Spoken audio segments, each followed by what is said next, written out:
साथियों नमस्कार। न्याय दर्शन के अध्यापन में आपका हार्दिक स्वागत व अभिनंदन करता हूं। साथियों, सर्वप्रथम न्याय दर्शन को प्रारंभ करने से पूर्व हमारे मन में प्रश्न होता है कि दर्शन क्या है। दृश्यते अनेनिति दर्शनम, आत्म तत्व का अवलोकन जिसके द्वारा किया जाता है उसको दर्शन कहा गया। आस्तिक और नास्तिक दर्शनों की बात हुई। जो वेद निंदक दर्शन हैं, जिन्होंने वेद की सत्ता को नहीं स्वीकार किया, वो नास्तिक कहलाए, और जिन्होंने वेद की सत्ता को स्वीकार किया वो आस्तिक कहलाए। तो आस्तिक दर्शनों में न्याय दर्शन का महत्वपूर्ण स्थान है। न्याय दर्शन के विषय में हम पढ़ते हैं। न्याय जो शब्द की उत्पत्ति है वो नी धातु से हुई है। नियते विवक्षितार्थः अनेनिति न्याय है। जिस साधन से हम अपने ज्ञेय तत्व के पास पहुंच जाएं, उसे प्राप्त कर लें, वो न्याय कहलाता है।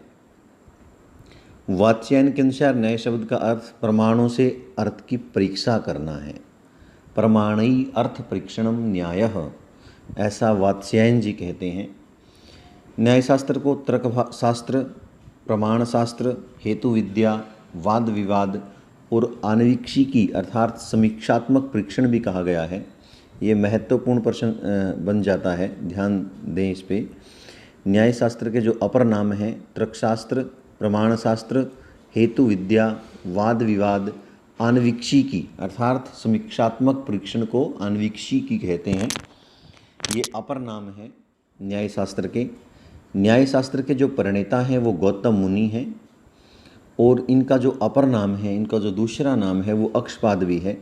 इसलिए अक्षपाद दर्शन भी इस दर्शन को कहा जाता है। न्याय दर्शन जो है वो वस्तुवादी दर्शन है। अनुभव के आधार पर दर्शन शास्त्र के विषय तत्वों की व्याख्या करता है। न्याय का जो मुख्य विषय है वो प्रमाणों के स्वरूप का विवेचन है, और जो उनका लक्ष्य है वो दुख निवृत्ति है, अर्थात दुख निवृत्ति पूर्वक मोक्ष प्राप्ति। न्याय शास्त्र के अनुसार जो संसार है वो सत्य है। अब इनके न्याय शास्त्र के जो आचार्य हुए हैं उनकी परंपरा को हम देखते हैं, उनके ग्रंथों को साथ के साथ में हम देखते चलेंगे। न्याय शास्त्र के जो प्रसिद्ध आचार्य हैं उनमें गौतम जो न्याय सूत्रकार हैं, उनको ही न्याय दर्शन का प्रवर्तक माना जाता है। वो मिथिला के निवासी थे और इनका जो समय है 200 ईस्वी पूर्व रहा। इन्होंने न्याय दर्शन पर न्याय सूत्र नामक ग्रंथ लिखा, जिसमें 5 अध्याय हैं। प्रत्येक अध्याय में 2 आहनिक हैं, और इस प्रकार न्याय सूत्र में कुल जो आहनिकों की संख्या है वो 10 है। आचार्य वात्स्यायन जो हुए वो न्याय सूत्र पर भाष्य उन्होंने लिखा। इनका समय 400 ईस्वी रहा। ये मिथिला के निवासी थे। इन्होंने न्याय सूत्र पर न्याय भाष्य नामक विस्तृत भाष्य लिखा।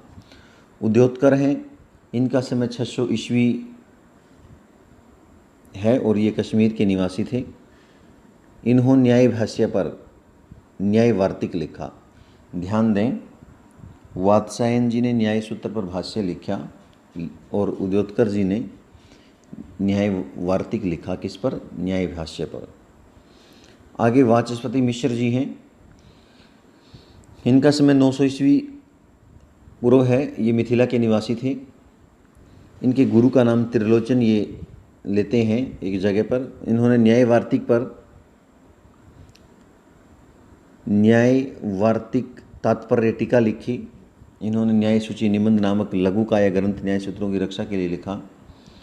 वाचस्पति मिश्र सांख्य तत्व कौमुदी तथा योग तत्व वैशारदी नामक टीका ग्रंथों में सांख्य योग की विशद व्याख्या करते हैं। न्याय कणिका तथा तत्व बिंदु ये मीमांसा शास्त्र से संबंधित ग्रंथ हैं। ध्यान रखें, क्योंकि हो सकता है कि हम न्याय सोच करके न्याय से संबंधित कर दें। ब्रह्मसूत्र शारीरिक भाषा पर लिखी गई इनकी भामती टीका अद्वैत वेदांत का अत्यंत प्रमाणिक ग्रंथ है वाचस्पति मिश्र जी का। अलौकिक पांडित्य के कारण इनको सर्वतंत्र स्वतंत्र कहा जाता है।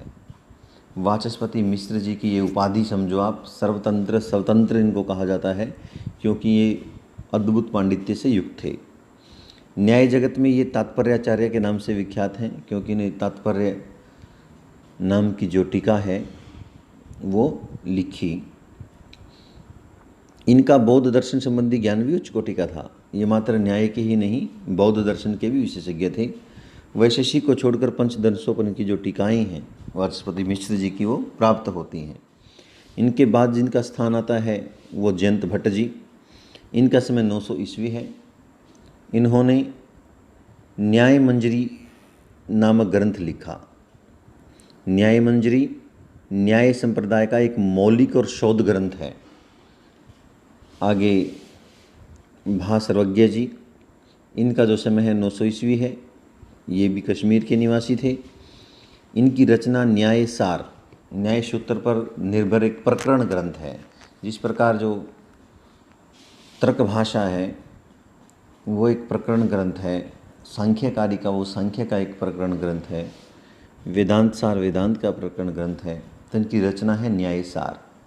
वो न्याय सूत्र पर निर्भर एक प्रकरण ग्रंथ है। इन्होंने अपने ग्रंथ न्याय सार पर न्याय भूषण नामक एक अत्यंत विशालकाय टीका भी लिखी। अग्रिम जो आचार्य हैं वो उदयनाचार्य। इनका समय 10वीं शताब्दी रहा। ये मिथिला के निवासी थे। इन्होंने तात्पर्य टीका पर परिशुद्धि नामक टीका लिखी। प्रशस्त पाद भाष्य पर किरणावली नामक टीका लिखी। उनके 2 मौलिक ग्रंथ लिखे, आत्म तत्व विवेक और न्याय कुसुमांजलि। ये उदयनाचार्य जी की कृतियां हैं। आगे नव्य न्यायिक के रूप में जो आचार्य हैं वो गंगेश उपाध्याय हैं। इनका समय जो 13वीं शताब्दी रहा। ये मिथिला के निवासी थे। इनको नव्य न्याय का जनक माना जाता है। ये महत्वपूर्ण प्रश्न बनता है कि नव्य न्याय के जनक कौन माने जाते हैं, तो गंगेश उपाध्याय। इनकी जो प्रसिद्ध कृति है तत्व चिंतामणि है। इनको प्रमाण तत्व चिंतामणि या चिंतामणि भी कहते हैं। तत्व चिंतामणि पर कुछ टीकाएँ प्राप्त होती हैं, उनको हम ध्यान से देख लेते हैं। प्रभा नाम की टीका यज्ञपति उपाध्याय ने लिखी। आलोक नाम की जो टीका है वो जयदेव मिश्र पक्षधर मिश्र जी ने लिखी। दीधिति रघुनाथ शिरोमणि ने, और मूल गादाधरी गदाधर भट्टाचार्य ने। अग्रिम जो आचार्य हैं वो रघुनाथ शिरोमणि, समय 16वीं शताब्दी। इनका प्रसिद्ध ग्रंथ दीधिति जो तत्व चिंतामणि की टीका है। और दीधिति की जो टीकाएँ प्राप्त होती हैं वो रहस्य मथुरानाथ जी की, जगदीशी जगदीश भट्टाचार्य जी की, और गादाधरी ये गदाधर भट्टाचार्य जी की। जो अग्रिम आचार्य हैं वो मथुरानाथ जी हैं, जिनका समय 16वीं शताब्दी रहा। ये रघुनाथ शिरोमणि के शिष्य थे। इन्होंने आलोक चिंतामणि और दीधिति पर गूढ़ार्थ प्रकाशिनी रहस्य नामक टीकाएँ भी लिखी। अग्रिम परंपरा में जगदीश भट्टाचार्य समय 17वीं शताब्दी दीधिति पर जागदीशी टीका लिखी और शब्द शक्ति पर शब्द शक्ति प्रकाशिका नामक निबंध लिखा। गदाधर भट्टाचार्य, इनका समय 17वीं शताब्दी है। इन्होंने दीधिति पर गादाधरी नामक व्याख्या लिखी। उदयन के आत्मविवेक और तत्व चिंतामणि पर मूल गादाधरी टीका भी लिखी। इन्होंने 52 मौलिक ग्रंथ लिखे, जिनमें व्युत्पत्तिवाद और शक्तिवाद प्रसिद्ध हैं। न्याय वैशेषिक के महत्वपूर्ण जो ग्रंथ वरदराज की तार्किक रक्षा, केशव मिश्र की तर्क भाषा, विश्वनाथ का भाषा परिच्छेद और सिद्धांत मुक्तावली तथा अन्य भट्ट का तर्क संग्रह आदि प्रसिद्ध ग्रंथ हैं। न्यायशास्त्र की 2 धाराएं जिनका जिक्र अभी हम पहले भी कर चुके हैं। जो प्राचीन न्याय है उसके प्रवर्तक गौतम,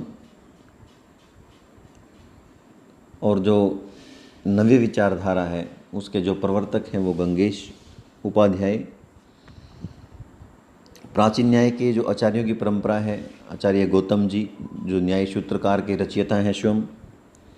उसके बाद वात्स्यायन जी जिन्होंने भाष्य लिखा, उदयोत्कर जी जिन्होंने भाष्य पर टीका लिखी, वाचस्पति मिश्र जी जो सर्वतंत्र स्वतंत्र विद्वान रहे, जयंत भट्ट जी, भा सर्वज्ञ जी और उदयनाचार्य जी, ये प्राचीन न्याय के आचार्य हैं। नव्य न्याय के प्रवर्तक गंगेश उपाध्याय हैं। 2 शाखाओं के जो आचार्य हैं वो यहाँ प्राप्त होते हैं। मिथिला शाखा के वर्धमान उपाध्याय, वासुदेव मिश्र और पक्षधर, और जो बंगाल शाखा है, जो नवद्वीप शाखा है, उसके पक्षधर मिश्र, रघुनाथ शिरोमणि, मथुरानाथ, जगदीश भट्टाचार्य और गदाधर भट्टाचार्य। प्राचीन न्याय का जो महत्वपूर्ण साहित्य है वो एक बार देख लेते हैं। न्याय भाष्य वात्स्यायन जी ने लिखा, न्याय सूत्र शिवम गौतम जी ने लिखा था, न्याय भाष्य वात्स्यायन जी ने, न्याय वार्तिक उद्योतकर ने, न्याय वार्तिक तात्पर्य टीका जो वाचस्पति मिश्र जी ने, और उस टीका पर न्याय वार्तिक तात्पर्य परिशुद्धि उदयनाचार्य जी ने, जयंत भट्ट ने न्याय मंजरी, वर्धमान जी ने न्याय निबंध प्रकाश, श्रीकंठ ने न्याय अलंकार, वाचस्पति मिश्र जी ने न्याय सूत्र उद्धार, न्याय रहस्य नामक जो ग्रंथ है वो रामभद्र जी ने लिखा, न्याय सिद्धांत माला जयराम जी ने, न्याय सूत्रवती विश्वनाथ जी ने, और न्याय संक्षेप गोविंद खन्ना ने। अब हम इसमें बस इतना ही, सामान्य जो ग्रंथ हैं उनका जो परिचय है वो हम